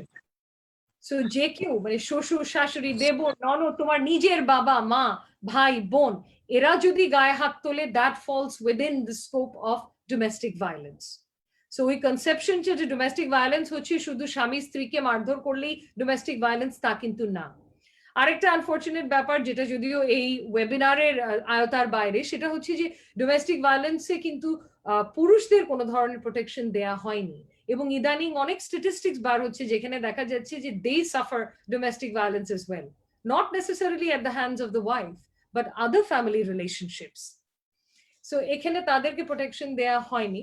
তো এই আইনটা এখন আমাদেরকে প্রোটেক্ট কিভাবে করছে, আমি তো বারবার বলে যাচ্ছি যে প্রোটেকশন দিচ্ছে, প্রোটেকশনটা কিন্তু আনফরচুনেটলি একটু লিমিটেড বলতে এই আইনের আওতায় আমি কোর্টে গিয়ে একটা মামলা ফাইল করে প্রোটেকশন অর্ডার নিতে পারবো। প্রোটেকশন অর্ডারের অর্থ হচ্ছে সে এসে আমাকে মারধর করতে পারবে না, বাসার বাইরে বাসার ভিতরে আমার কর্মস্থলে বা যে কোনো পাবলিক প্লেসে কোথায় আমাকে মারধর যাতে করতে না পারে, some sort of a restraining order on the accused, যাতে মারধর করতে না পারে। এছাড়া আরো কিছু ধরনের অর্ডারস এই আইনে নেওয়া যায়, সেগুলো হচ্ছে রেসিডেন্স অর্ডার, মানে আমার বাড়িতে, আমি বাড়ির যে পার্টে থাকি সেই পার্টে সে আসবে না, এসে আমাকে মারধর করতে পারবে না। তারপরে দেয়া যায় অনেক সময় কম্পেনসেশন অর্ডার, যে ডোমেস্টিক ভায়োলেন্সের কারণে আমি বা আমার ফ্যামিলি মেম্বারসদের যদি কোনো ক্ষতি হয়ে থাকে, অনেক সময় দেখা যায় যে মারধর করতে গিয়ে প্রপার্টি ড্যামেজ হয়েছে, মানে দামি গাড়ি ভেঙে ফেলেছে, এই টাইপের সিচুয়েশনস আমরা দেখেছি, তখন ক্ষতিপূরণ চাওয়ারও একটা পসিবিলিটি আছে। তো এরকম বেশ কিছু অর্ডার আছে, কিন্তু unfortunately Anika, the problem is যে ক্রিমিনালাইজ কিন্তু করেনি অ্যাক্টটাকে। আমি এই প্রোটেকশন অর্ডারগুলো কোর্ট থেকে পেতে পারি, তারপরে যদি অ্যাকিউজড সেই প্রোটেকশন অর্ডারগুলোকে ভায়োলেট করে, সেক্ষেত্রে তাকে that is an offense and he can be imprisoned if found guilty. So এইভাবে তাকে শাস্তিটা দেয়া যায়। এছাড়া যদি শাস্তিমূলক ব্যবস্থা গ্রহণ করতে হয়, তাহলে কিন্তু ডোমেস্টিক ভায়োলেন্স অ্যাক্টের আন্ডারে আমার কোনো রেমেডি নেই। সেক্ষেত্রে আমার পেনাল কোড, তারপরে নারী নির্যাতন আইন যেটা আছে, নারী ও শিশু নির্যাতন দমন আইন, এগুলোর আওতায় যদি পড়ে সেই অফেন্সটা, যেরকম খুব বাজেভাবে মারধর করেছে, তাহলে পেনাল কোডেও অফেন্স, নারী নির্যাতন আইনেও অফেন্স, তখন ওই আইনগুলোর আন্ডারে কেস করে শাস্তিমূলক ব্যবস্থা নেওয়া যাবে যদি দোষী সাব্যস্ত হয়। কিন্তু ডোমেস্টিক ভায়োলেন্স আইনের আন্ডারে শুধু এই প্রোটেক্টিভ অর্ডার বা কম্পেনসেটরি অর্ডার বা রেসিডেন্স অর্ডার, এগুলোই নেওয়া যায়, অন্য কিছু না। এগুলো বলতে পারো হচ্ছে কি লিগাল যে avenue গুলো available to a victim of domestic violence.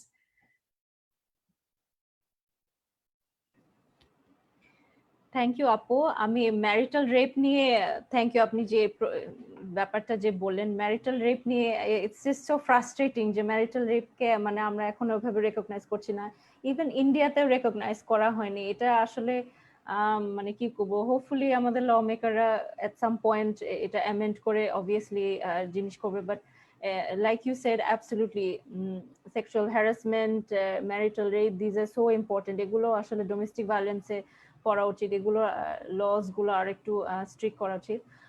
Anyway, ধন্যবাদ আপু, অনেক আসলে গুরুত্বপূর্ণ ইনফরমেশন আসলে আপনার কাছ থেকে আমরা জানতে পারলাম এবং অনেক কিছু শিখলাম। আমরা আসলে অনেক বেশি প্রশ্ন পেয়েছি, খুব আপনার কাছ থেকে অনেক কোয়েশ্চেন, আপনাকে জিজ্ঞেস করার জন্য অনেক কোয়েশ্চেন্স পেয়েছি আসলে। তো আমি আশা করছি যে আমাদের ভিউয়াররাও আমাদের আলোচনা থেকে অনেক উপকৃত হবেন। এতক্ষণ ধরে আমরা যে মূল্যবান আলোচনাটা করলাম, আমাদের যারা ভিউয়ার আছে তাদেরকে আমি আবার একটু বলছি, যাদের কোনো প্রশ্ন থাকে তাহলে এখানে চ্যাট বক্সে বা কমেন্টে লিখতে পারেন। আমি তাহলে কয়েকটা প্রশ্ন আপু তাহলে করছি, যেটা আমি পেয়েছি। একজন লিখেছেন যে if any party wants to stop the divorce process, what measures can be taken as preventive process? If any party wants to stop the divorce process, আচ্ছা এখানে তো অনেকগুলো মানে ক্লারিফিকেশন দরকার হবে। যেরকম ধরো যে আমাকে আমি একজন নারী, আমাকে রাইট টু ডিভোর্স ডেলিগেট করা হয়েছে, সো আমি অটোমেটিকলি ইউনিল্যাটারালি কিন্তু ডিভোর্স দিতে পারবো। সেটা বন্ধ করার তখন খুব একটা ওয়ে নেই, কোনো ওয়েই নেই। ইনফ্যাক্ট ওই একটা অনেক সময় করে যে restitution of conjugal rights, but divorce একবার ফাইল করে যদি আমি দেই, আনলেস আমি নিজে সেটাকে উইথড্র করি, এটাকে বন্ধ করার কোনো ওয়ে নেই।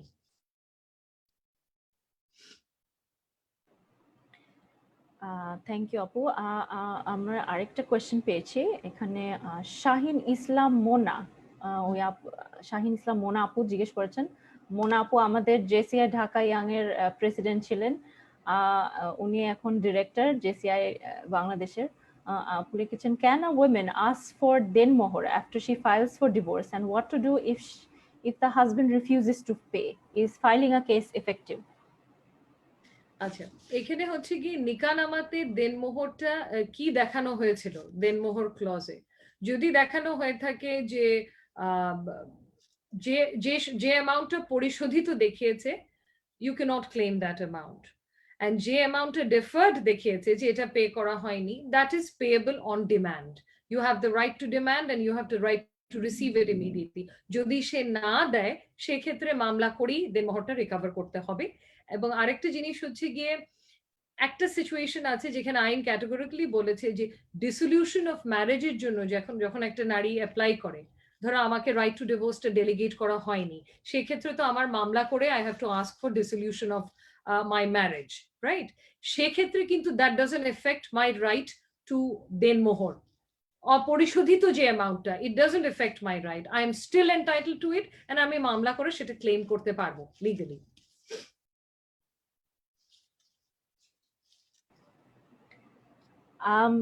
মোনাপু আরেকটা কোয়েশ্চেন করেছে, if the father of a child does not pay for child support, what can you do? Can you say a little about child support under Muslim law, please? Of course, আমরা তো এটা cover করেছি, which is under Muslim law the father is the natural guardian of the child until the child attains majority, and in that case the father has to pay maintenance of the child. যদি বাবা maintenance বা ভরণ পোষণ বাচ্চার না দিয়ে থাকে, সেক্ষেত্রে ফ্যামিলি কোর্টে মামলা করে সেই মেইনটেনেন্স আদায় করা যাবে। থ্যাংক ইউ আপু। আপু একটা সিমিলার কোয়েশ্চেন আসছে, সঞ্জিদা শারমিন আপু, উনি আমাদের জেসিআই বাংলাদেশের আছেন, উনি জেসিআই ঢাকা ইয়াং এর ভাইস প্রেসিডেন্ট। আপু জিজ্ঞেস করছে, do women lose her right to ask for her due kabin money and maintenance cost even if she file for divorce? আপু আপনি রাশনা আপু কিছুটা অলরেডি করেছেন, তাও আবার একটু যদি বলতেন। If they file for divorce, জি আরেকবার আমাকে একটু প্রশ্নটা করো। মেইনটেনেন্স টু আপু, হ্যাঁ, do women lose her right to ask for her kabin money and maintenance cost even if she file for divorce? আচ্ছা এখানে তো বেসিক্যালি দুটো প্রশ্ন। প্রথমটা হচ্ছে কাবিনের আনসারটা তো আমি অলরেডি দিয়ে দিয়েছি, যে অপরিশোধিত যে অ্যামাউন্টটা আছে সেই অ্যামাউন্টটা you can claim any time and you can file a suit for it যদি না দেয়। As for maintenance cost, divorce হওয়ার পর থেকে ইদ্যত পিরিয়ড পর্যন্ত he is bound to maintain you. Iddat mane 3 menstrual cycles, and if you're pregnant, then till delivery he is bound to maintain you.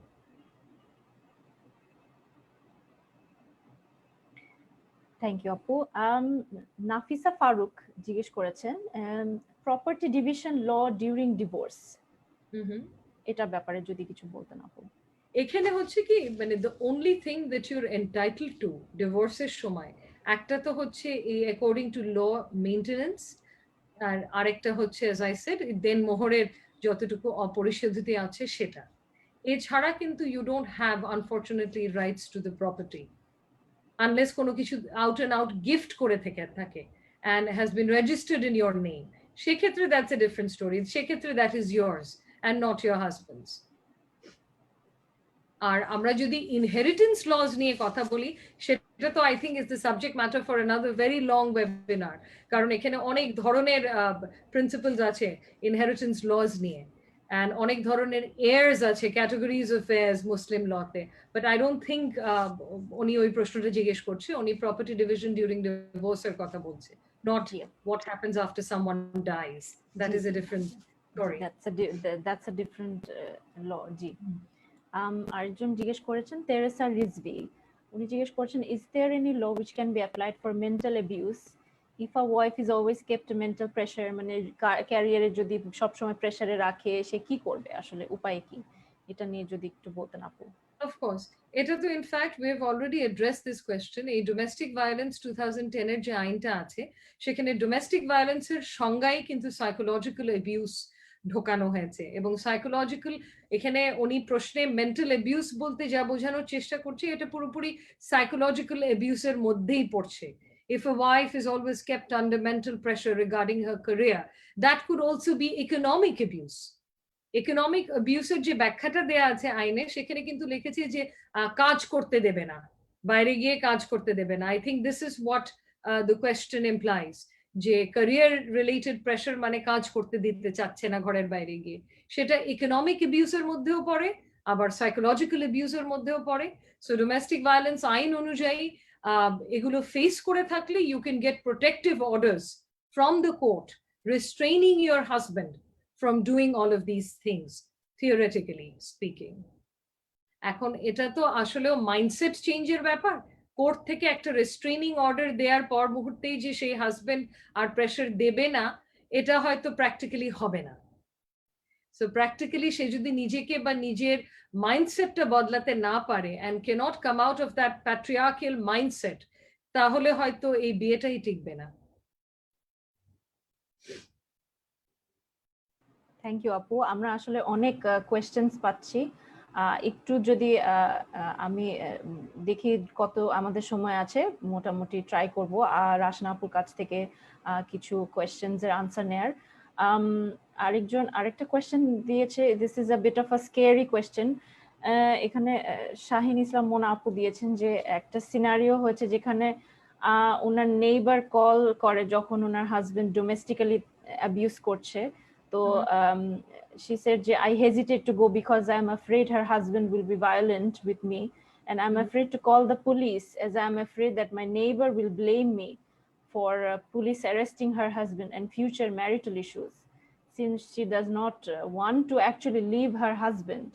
তো এই সিচুয়েশনে আসলে কি করার আছে, এটা তো আমরা খুবই আনফরচুনেট একটা সিচুয়েশন এরকম যদি হয় যে যেখানে আসলে the wife doesn't want to leave the husband, but বারবার ডোমেস্টিক অ্যাবিউজ মানে ডোমেস্টিক ভায়োলেন্স করে যাচ্ছে, অ্যাবিউজ করে যাচ্ছে আসলে, অ্যান্ড নেইবারকে গিয়ে শাহিন আপুকে গিয়ে বলছে, মোনা আপুকে গিয়ে বলছে যে হেল্প মি, বাট আসলে ছেড়ে যেতেও চাচ্ছে না। এটা আসলে একটু ডিফিকাল্ট। আপু এটা রাশনা আপু যদি এটা নিয়ে কিছু বলেন। No, this is a very very good question.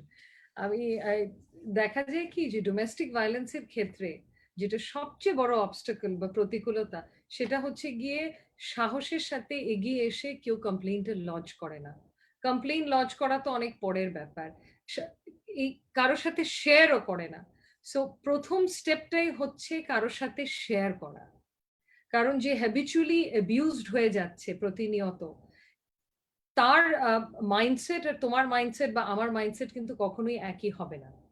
তার মধ্যে নানা ধরনের ভয়ভীতি কাজ করছে, যে কারণে সে কারোর সাথে শেয়ার করতে পারছে না, কিছু দূর হয়তো সে নিজেকে ব্লেমও করে এই পরিস্থিতির জন্য বা সেই ভায়োলেন্সটার জন্য, কিছু দূর হয়তো সে বিশ্বাস করে যে শি ডিজার্ভস ইট বা ইটস ওকে, এটা এমন কোনো বড় জিনিস না, এসব অ্যাডজাস্টমেন্ট করতে হয় একটা বিয়েতে। সো এরকম কারোর সাথে যখন আমরা ডিল করি, obviously we have to deal with that person খুব সেন্সিটিভ ভাবে, খুব কেয়ারফুলি। এবং এটার জন্য যেটা করা যায়, একেবারে হচ্ছে গিয়ে যদি মনে হয় যে immediately she doesn't want you to call the police and you are uncomfortable calling the police, সেক্ষেত্রে talking to her and some sort of a counseling so that আস্তে আস্তে সে শেয়ার করাটা বাড়ায়, সেটা ফার্স্ট স্টেপ। এবং তারপরে হচ্ছে encouraging her to talk to অনেকগুলো হটলাইনস এবং হেল্পলাইনস আছে কিন্তু ডোমেস্টিক ভায়োলেন্স ভিকটিমসদের জন্য, যেখানে কাউন্সেলিং দেয়, শুধু আইনি পরামর্শ দেয় না, বাট অ্যাকচুয়ালি মেন্টাল হেলথ কাউন্সেলিংও দিচ্ছে। যেরকম আমি যতদূর জানি যে ব্র্যাক এবং সাজেদা ফাউন্ডেশন একটা করেছে কান পেতে রই, যেখানে ফোন দিয়ে কাউন্সেলিং করে। তাছাড়াও আরো অনেকগুলো আছে, অনেকগুলো এনজিও, ব্লাস্ট থেকে ব্র্যাক থেকে শুরু করে, যারা কাউন্সেলিং। এই নাম্বারগুলো তার সাথে শেয়ার করা এবং তাকে এনকারেজ করা যে আপনি ফোন দিয়ে কথা বলেন এদের সাথে, আপনার আর কিছু করতে হবে না আপাতত, এই কথা বলাটাই হবে ফার্স্ট স্টেপ। এই প্রথম স্টেপটা সে যদি নিতে পারে, তারপরে না হয়তো আর বেশি দিন বাকি নেই যে সে অ্যাকচুয়ালি গিয়ে একটা কমপ্লেইন ফাইল করবে একটা পুলিশ স্টেশনে। আর extreme violence, if I'm aware of extreme violence, আমি তো I would strongly recommend যে informing the police, সেটা anonymous ভিত্তিতেও যদি একটা টিপ দিয়ে ইনফর্ম করা যায়, then by all means inform the police, কারণ আমরা কেউই চাই না সেটা আমাদের কনসিয়েন্সে নিতে যে আমি থামাতে পারতাম যদি আমি কল দিতাম, কিন্তু পারিনি, and it was too late, and দেখা যায় না অনেক ক্ষেত্রেই যে মেরে ফেলেছে মারতে মারতে। সো ওই পর্যায়ে তো ওটা তো will depend on person to person যে how much your conscience can take. Thank you আপু। আমি কানপেতরইয়ের কথা বলতে চাচ্ছিলাম। কানপেতরই খুবই আমার পার্সোনালি একটা ফেভারিট অর্গানাইজেশন। ওরা আসলে অনেক ভালো কাজ করছে, ওরা ট্রাই করে অনেক অনেক কিছু করার। তো ওদের ফার্স্ট থেকে ওদের অনেক টার্গেট সুইসাইড প্রিভেনশন, তারপরে ওরা আরো অনেক জায়গায় ব্রাঞ্চ করে অনেক কিছু করছে। So like you said, you properly said that you know এখানে হেল্প নেওয়া যায়, এনজিওর হেল্প নেওয়া যায়, অনেক কিছু করা যায়। একদমই যদি এরকম সিচুয়েশন থাকে তাহলে অ্যাটলিস্ট ফ্যামিলি, অন্য এক্সটার্নাল ফ্যামিলি মেম্বারও কোনো এনজিওর সাথে একটু পরিচয় করে দিতে পারে। সো এরকম ধরনের অনেক কিছু করা যায়। সো থ্যাংক ইউ আপু ফর দ্যাট অ্যান্সার। অ্যান্ড আমাদের খুব সুন্দর কোয়েশ্চেন করেছে। জি আপু, জি। সেটা হচ্ছে গিয়ে এই ডোমেস্টিক ভায়োলেন্স এর আইনের আন্ডারে কিন্তু শুধুমাত্র যে ভিকটিমই অ্যাপ্লাই করতে পারে ফর প্রোটেকশন অর্ডার তা না, ভিকটিমের হয়েও কিন্তু অনেকেই আরো অ্যাপ্লাই করতে পারে। সো আমার কাছে যদি ইনফরমেশনটা আসে তাহলে কিন্তু আমিও অ্যাপ্লাই করতে পারি স্বপ্রণোদিত হয়ে গিয়ে। সো এটা একটা। আরেকটা হচ্ছে গিয়ে অনেকে ভাবে যে লয়ারের সাথে পরামর্শ করতে যাব, আমার লিগ্যাল ফিজ এফোর্ড করতে পারবো না, কারণ সবার এফোর্ডেবিলিটি একই থাকে না। সেক্ষেত্রে কিন্তু লিগ্যাল এইডও দিয়ে থাকে বিভিন্ন অর্গানাইজেশন, মানে শুধু সরকারের অর্গানাইজেশন যেটা আছে যে National Legal Aid Services Organisation, এটা ছাড়াও ব্লাস্ট লিগ্যাল এইড দিয়ে থাকে, এরকম আরো কয়েকটা আছে লিগ্যাল এইড প্রোগ্রামস। তো সেখানে গিয়েও কিন্তু লিগ্যাল এইড নিয়ে তারপরে আইনি পরামর্শ নিয়ে আইনি পদক্ষেপ নিতে পারে।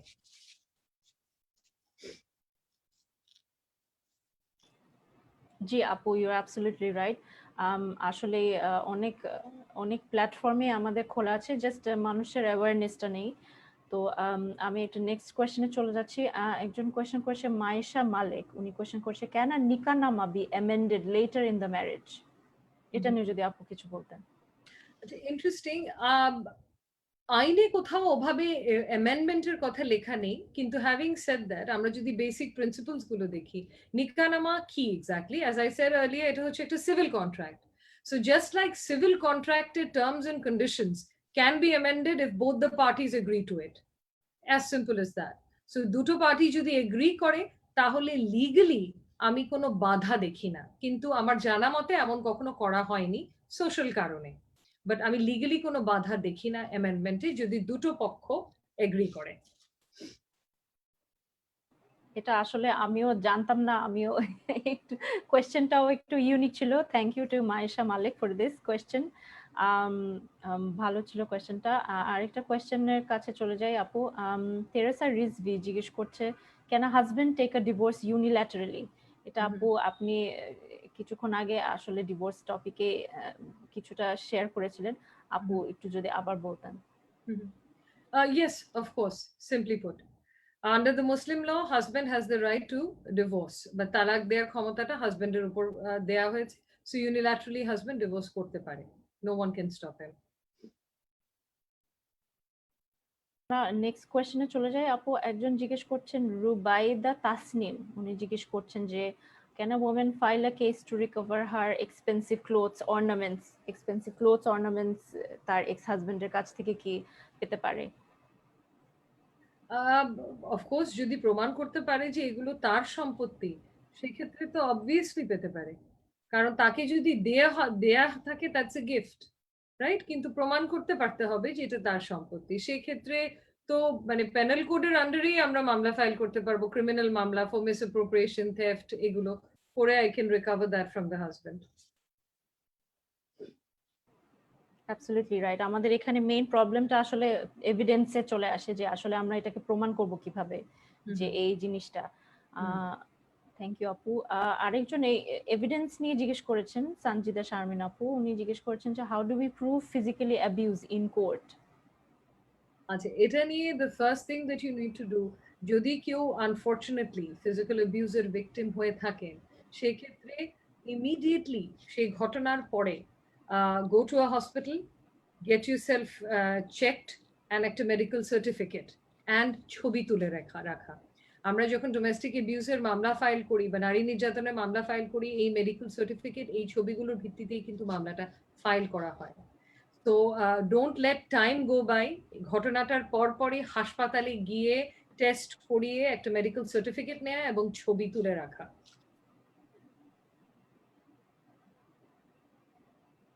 Your absolutely right. আমাদের আসলে এখানে এভিডেন্সটা রাখতে হবে, যে স্পেশালি এখানে সাথে সাথে এটা দেখালে তো জেলে নিয়ে যাওয়া যায়।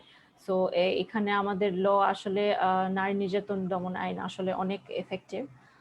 আরেকটা কোয়েশ্চেন করছে সঞ্জিদা শারমিন আপু, উনি কোয়েশ্চেন যে if a women is weaker then can the man claim money from the wife or refuse to pay the kabin money if they go for divorce? মানে যদি ফাইনান্সিয়ালি স্টেবল না থাকে হাজবেন্ডটা, তো পরে কি ইয়ে করতে পারে নাকি? does a man have any right on the women's property? এটা আরেকটা কোয়েশ্চেন। তো এখানে দুইটা পার্ট আছে আপু। একটা হচ্ছে যে ছেলেটা কি রিফিউজ করতে পারে নাকি, আর সে যদি ফাইনান্সিয়ালি সলভেন্ট না থাকে। আরেকটা হচ্ছে যে উল্টা। জি আচ্ছা, এখানে একটা জিনিস হচ্ছে গিয়ে, এগেন কাবিন মানিটা কিন্তু consideration for the nikahnama, marriage contract. তো সে যদি নিকানামা সই করে থাকে এবং ওখানে দেখায় যে এতটুকু কাবিন মানি অপরিশোধিত বা ডেফার্ড, সেক্ষেত্রে কিন্তু he is legally bound to pay that money. It doesn't matter whether he can afford it or not. সে না পে করলে তার বিরুদ্ধে মামলা করা যাবে ওটা রিকভার করার জন্য। আর কাবিন মানির বাইরে ধরো ভরণ পোষণের কথায় যদি আসি, সেক্ষেত্রে অবভিয়াসলি হাজবেন্ডের অ্যাফোর্ডেবিলিটি, ইনকাম লেভেল দেখেই কিন্তু ভরণ পোষণের কোয়ান্টামটা বা অ্যামাউন্টটা ডিসাইড করা হবে। আর ওয়েদার মানে if the husband is poor and the wife is earning a lot of money or has an income, সেখানে হাজবেন্ডের কিন্তু কোনো মুসলিম ল অনুযায়ী কোনো ক্লেম থাকবে না to being maintained by the wife, if that is what she's asking. G G G, of course. আরেকটা part আছে যে does a man have any right on the wife's property or money? মানে during divorce? জি, after divorce না, after divorce তো না, আর during marriage ও না, মানে he doesn't have a right on her property or anything. She has the right to maintenance and she has the rights to dower money. Thank you আপু। আমরা আর কয়েকটা হেরিটেন্সে যাচ্ছি না, সেটা is another area all together. Of course of কেউ course মারা গেলে কারা পাবে না এই আমাদের মুসলিম জি ল জি জি অনুযায়ী। জি জি জি না আপু, অফ কোর্স। আমরা আর কয়েকটা প্রশ্ন নিব আপু, তারপরে will wrap it up because we're getting quite a lot of response and we're getting lots of questions. So Teresa Rizvi জিজ্ঞেস করেছেন যে obviously whatever husband is being abused, how the law can help the guy. এটা তো একটু আপনি বলেছেন how frustrating it is যে আমাদের আসলে ল অনেকটা inadequate, but একটু আপু যদি একটু বলে রাখছি সবাইকে একটু মিউট করে রাখতে হবে, স্পিকার কথা বলছে, একটু যদি মিউট করে রাখেন, থ্যাংক ইউ। তো এখানে কয়েকটা জিনিস আমি বলবো অ্যাকচুয়ালি। আই এম গ্ল্যাড যে এটা না, this reveals a few things. যে একে তো হচ্ছে যে ডোমেস্টিক ভায়োলেন্স যে অ্যাক্টটা আছে, এটা কন্টেমপ্লেটই করেনি যে আ man can be a victim of domestic violence. এটা কন্টেমপ্লেট কেন করেনি? আমরা যদি এই প্রশ্নটা নিজেদের জিজ্ঞেস করি, এটাও কিন্তু the reason lies in patriarchy. যে আমাদের চিন্তা ধারণার মানে চিন্তার বাইরে যে man can be a victim of domestic violence, আমাদের চিন্তার বাইরে a man can be a victim of rape, whereas দুটোই কিন্তু হচ্ছে। এবং আমরা জানতে পারছি বা দেখতে পাচ্ছি তার থেকে অনেক বেশি হচ্ছে, বিকজ এই প্যাট্রিয়ার্কিয়াল মাইন্ডসেটের কারণে how many men do you think who has been either a victim of rape or a victim of domestic violence would have the courage to come out and say that? They will all be silent sufferers. And unfortunately, at present, if he is being abused by his wife, domestic violence আইনের আন্ডারে কোনো ধরনের প্রতিকার নেই। কিন্তু having said that, তাকে যদি physically grievous hurt, injury, attempt to murder, এইসব offenses under the penal code আছে। So criminal case করাই যাবে তার ওয়াইফের বিরুদ্ধে যদি ইনজুর করে থাকে তাকে, যে মাথা ফাটিয়ে দিল, হাত কেটে দিল বা স্ট্যাব করলো, সেক্ষেত্রে পেনাল কোডই provides for relief. This are offences under the penal code.